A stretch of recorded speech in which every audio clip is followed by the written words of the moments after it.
Ayan lang. Cat skull.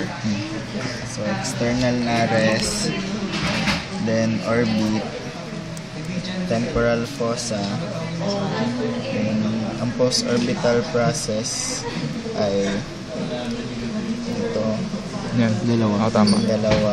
Zygomatic arch. Zygomatic arch. Tapos, Supraorbital. supraorbital. Ito lang yun. Foramen magnum. Yung foramen magnum yung butas. Tapos sa sides ay yung occipital condyles. Tympanic bula yung pambula. Tympanic bula. Tapos, Parang bula. ano sunod? Sa bula may dalawang process, yung mastoid sa jugular. Mastoid yung anterior. Then ito yung jugular. Tapos yung petromastoid bone Yung kanina. ay yung nasa sagittal. Tapos external auditory meatus yung butas lang. Tapos yung loob na cavity, yung tympanic cavity.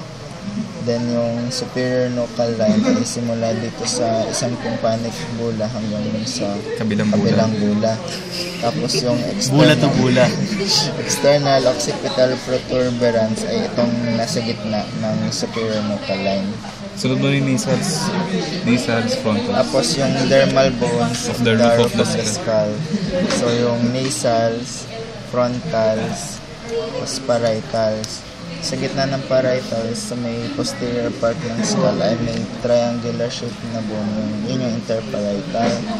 Tapos dun sa may anterior part ng orbit ay anterior wall ng orbit ay may isang maliit na bone, yung lacrimal bone. Yung may guhit.